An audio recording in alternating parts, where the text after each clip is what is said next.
The glittering facade of modern celebrity culture often masks a relentless, calculating machinery driven by public relations strategies and an insatiable craving for global attention.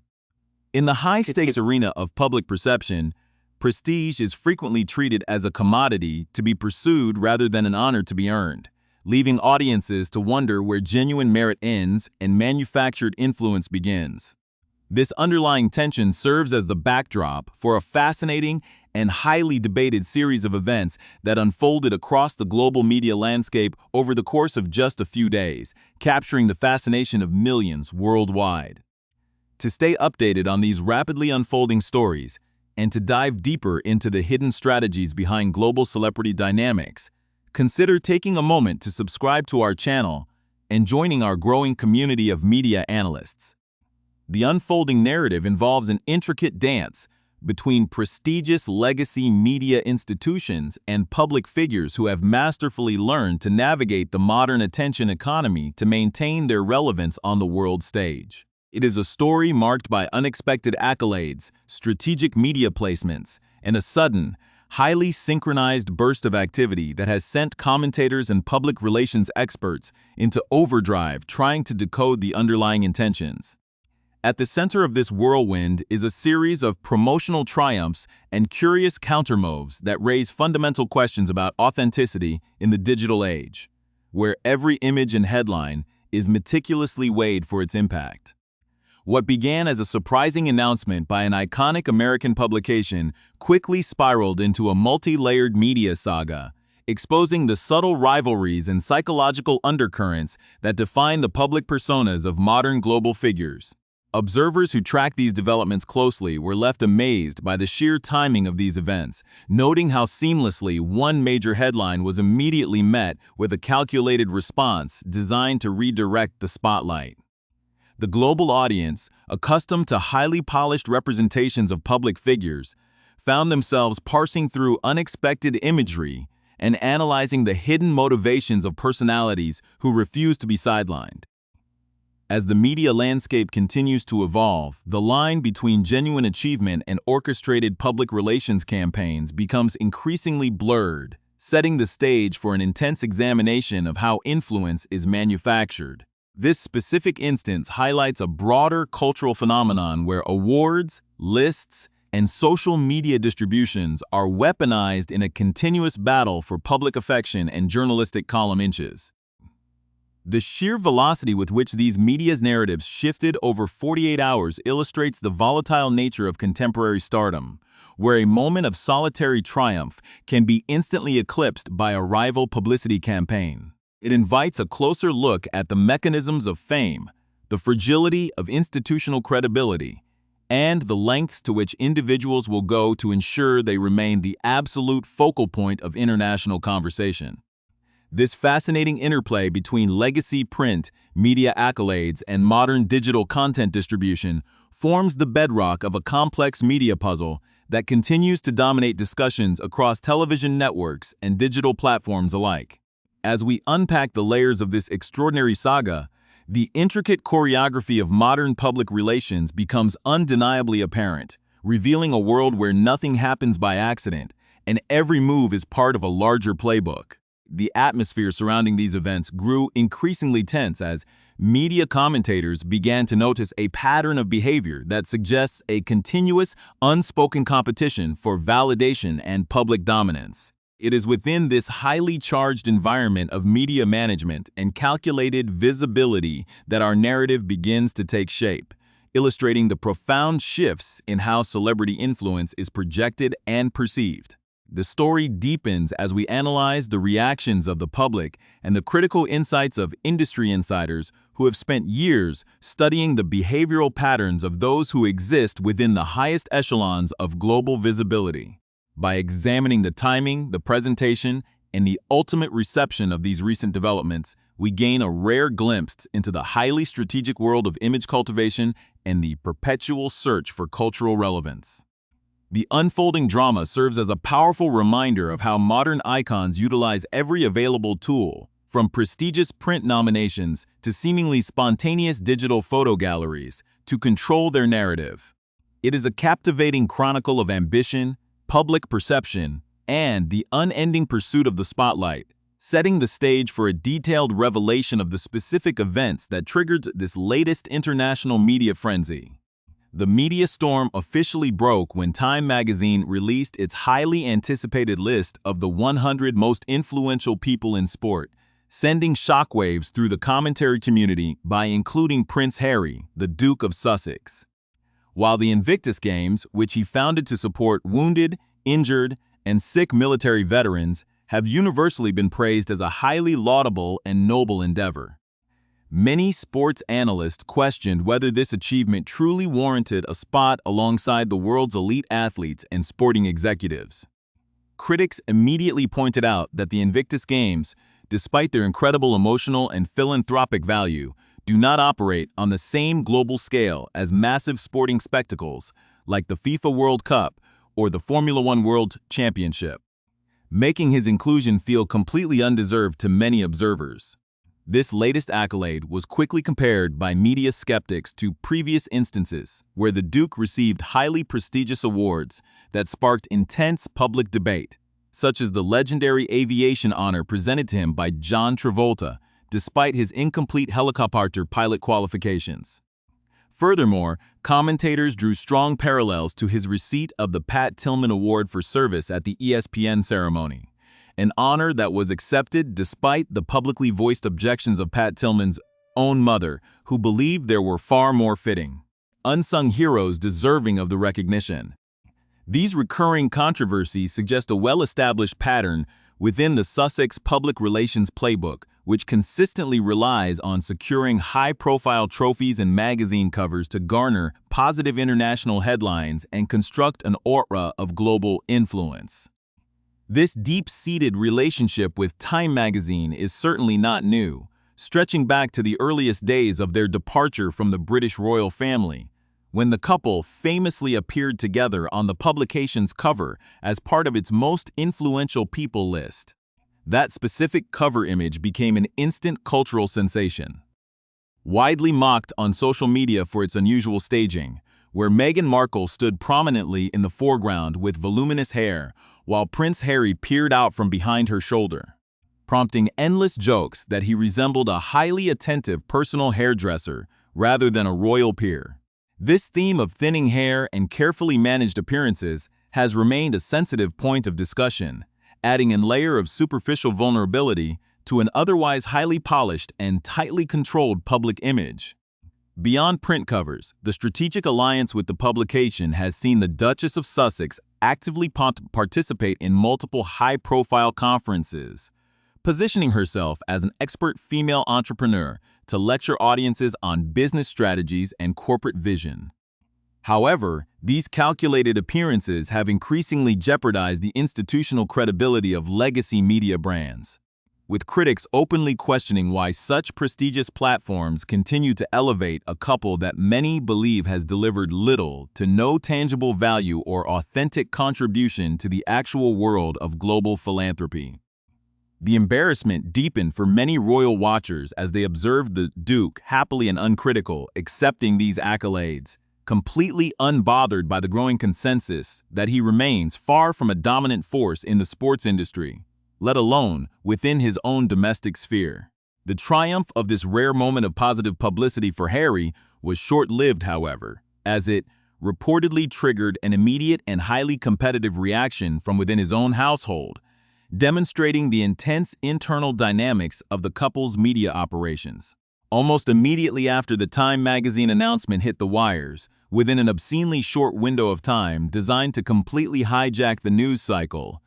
Meghan Markle unleashed a massive, unexpected photo dump on her digital channels. This sudden burst of content, ostensibly framed around the casual theme of springing into summer,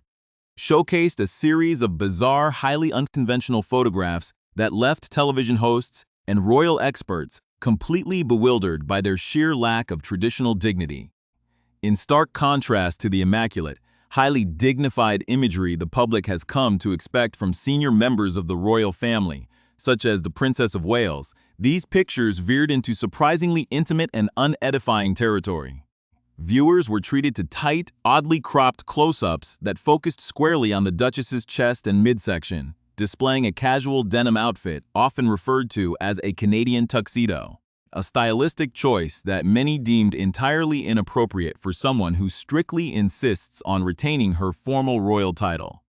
The chaotic nature of the photo gallery extended to the depictions of their young children, who were either completely obscured from view, photographically decapitated by awkward framing, or captured exclusively from the back of their heads to maintain an elusive, highly controlled sense of privacy. Among these images was a shot of their daughter Lilibet wearing a visibly stained t-shirt bearing a pop culture reference to Beyoncé, alongside a photograph of their son Archie playing with a soccer ball on the sprawling grounds of their Montecito estate. Yet, the most controversial image in the entire digital collection was a moody, artistic, black and white photograph of the couple embracing from behind, intended to project an image of an unbreakable, deeply loving romantic bond to the entire world. The carefully crafted illusion of spontaneous romance quickly unraveled, however, when eagle-eyed digital detectives noticed that the Duchess had forgotten to crop out the original metadata or timestamp, revealing the photograph was actually taken in 2017, nearly a decade prior. This glaring oversight immediately sparked a flurry of critical analysis, with media experts asking why the Duchess felt compelled to dig deep into her archival vaults for a 10-year-old image to convince the public of their current marital bliss, rather than simply sharing a recent, authentic photograph of her and her husband. The overarching conclusion drawn by public relations experts is that the Duchess simply could not tolerate her husband basking in the warm glow of solitary positive publicity, driving her to orchestrate an immediate counter-campaign to reclaim the global spotlight and dominate the international column inches.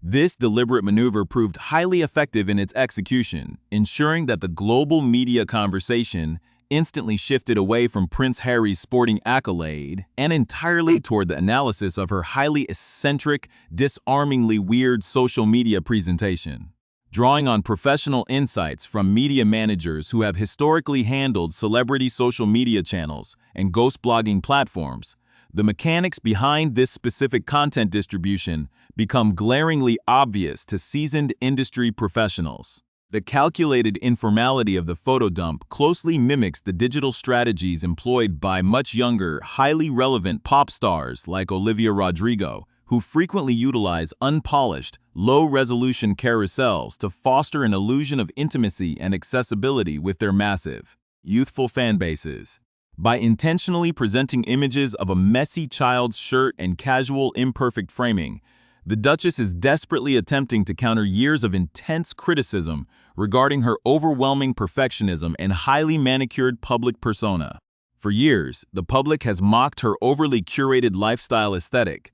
pointing out the absurdity of her wearing pristine white designer clothing while performing ordinary household tasks like cooking, creating an insurmountable barrier to genuine public connection. This sudden pivot to curated chaos represents a strategic attempt to project a sense of raw authenticity and modern relatability to a younger demographic that has completely tuned out traditional royal messaging. Yet, because this content originates from a source so heavily associated with intense public relations maneuvering, the ultimate effect is completely inverted, leaving the audience with the distinct impression of calculated insincerity. Every single element within the digital gallery was meticulously selected to serve a specific counter-narrative, proving that nothing in their public output is ever truly spontaneous or real. The behavior underscores a fascinating psychological dynamic where any external attention, even positive publicity directed at her own husband, is viewed as an immediate threat that must be neutralized by redirecting the global spotlight back onto herself. This persistent need to remain the absolute center of the universe has manifested repeatedly throughout their public lives, characterized by a pattern of behavior that consistently overshadows family members and institutional events alike. The deep-seated rivalries that define their relationship with the wider world are mirrored in these micro-moments of domestic media competition, where even a well-earned or manufactured moment of success for the Duke cannot be left to stand on its own merits without an immediate, distracting intervention from his partner. This ongoing struggle for media dominance sets the stage for a much deeper examination of the long-term consequences of these public relations strategies, as the boundary between global influence and self-parody continues to erode under the weight of constant, highly transparent image manipulation. This systemic pattern of behavioral dominance and calculated spotlight hijacking is not an isolated incident, but rather the defining characteristic of how the Sussex media apparatus operates during major international events. Royal analysts and seasoned commentators have pointed out that this exact phenomenon plays out with absolute predictability during every single iteration of the Invictus Games, an event that was originally designed to honor the sacrifices of wounded global service personnel. Instead of allowing the focus to remain squarely on the inspirational recovery journeys and athletic achievements of these military veterans, the multi-day tournament routinely transforms into an elaborate fashion show and media vehicle centered entirely on the Duchess. Industry insiders have noted that her involvement is so thoroughly dependent on remaining the absolute focal point of the cameras that if the media narrative ever stops being about her, she is known to abruptly curtail her schedule, pack her bags, and fly back to California prematurely, leaving her husband to finish the event entirely on his own. This consistent pattern of behavior reveals a calculated intentionality behind every single social media upload, where each photograph in the recent digital gallery acts as a direct public relations counterpunch to specific criticisms that have plagued their household for months. For instance, the inclusion of a rare staged photograph featuring Prince Harry playing soccer with their son, Archie, was deliberately designed to combat the persistent public commentary that she disproportionately prioritizes their daughter, Lilibet, in media statements and public anecdotes. By strategically scattering these highly specific images throughout a seemingly random carousel, she attempts to answer her critics without ever having to address them directly, using the architecture of social media to reshape public perception. This desperate reach for modern digital authenticity is a direct consequence of high-level corporate anxieties taking place behind closed doors at their multi-million-dollar media ventures and lifestyle brands. Corporate executives and brand strategists are acutely aware that their current commercial offerings are failing to connect with the younger, highly lucrative demographic that drives modern consumer trends and streaming metrics. Internal marketing meetings have reportedly devolved into tense strategy sessions focused on the harsh reality that their highly formal, elitist approach cannot sell products or secure long-term viewership in a digital landscape dominated by fluid, unpolished content creators. To survive commercially, the Sussex brand is being forced to completely overhaul its messaging, attempting to mimic the casual aesthetic of popular culture icons in a desperate bid to appear relevant to a generation that views traditional royal status with indifference or outright hostility. This strategic pivot, however, faces an insurmountable obstacle due to the deeply complex public history and personal trajectories of the individuals involved, whose lives have been defined by a constant tension between traditional institutional duty and individual ambition. Prince Harry's journey from a high-profile military officer and senior working royal to a commercial content creator in California has been marked by a series of profound personal fractures and highly publicized institutional departures. His early years were defined by his dedicated service in the British Armed Forces, including 2 operational tours of duty in Afghanistan, which provided him with a genuine connection to the global military community and laid the foundational inspirations for the creation of the Invictus Games. This genuine military background initially granted him a high degree of public respect and moral authority, making his subsequent transition into the highly commercialized, superficial world of Hollywood celebrity awards all the more jarring to traditional observers. His partner, born and raised in the fast-paced entertainment ecosystem of Los Angeles, brought a completely different set of skills and expectations to the global stage. Having spent years navigating the highly competitive world of television acting and digital lifestyle blogging before her entry into the historic structures of the British monarchy, Her early career was characterized by a relentless drive for self-made success, managing her own commercial platforms and building a personal brand centered around curated perfection, an approach that clashed instantly with the self-effacing, duty-first ethos required by traditional state institutions. The merger of these two distinct worlds initially created a global media sensation, but quickly devolved into an unsustainable public relations war, as the couple struggled to reconcile their desire for absolute personal autonomy with their insistence on maintaining prestigious global titles and accolades. This ongoing conflict has resulted in a fascinating paradox where the couple consistently criticizes the intrusive nature of the global media apparatus, while simultaneously utilizing its most sophisticated public relations mechanisms to remain at the forefront of international conversation. The long-term consequences of this perpetual media campaign are becoming increasingly evident as public fatigue sets in, and the institutional credibility of the organizations that choose to align with them continues to be severely tested. By constantly treating prestigious honors, historic publications, and charitable platforms as transactional tools for personal image cultivation, the couple risks completely alienating the core audiences that once provided them with genuine respect and influence. The critical analysis offered by experienced international media hosts underscores a broader cultural shift where audiences are becoming highly sophisticated at detecting manufactured authenticity and transparent public relations maneuvering. As the digital landscape continues to evolve, the reliance on outdated publicity playbooks, archival romantic photographs, and synchronized media drops is increasingly viewed as a sign of institutional irrelevance rather than global dominance. The extraordinary saga of the Time magazine's sporting accolade, followed instantly by the chaotic digital photo dump, serves as a definitive case study in the volatile, highly competitive nature of modern celebrity culture. It exposes the fragile internal dynamics of a public persona that must constantly fight for validation, revealing a world where even a husband's brief moment of solitary recognition must be immediately neutralized by a calculated campaign to reclaim the spotlight. Ultimately, this intense 48-hour media cycle demonstrates that in the high-stakes arena of global attention, the pursuit of individual prominence can completely overshadow the very causes and institutions that public figures claim to champion.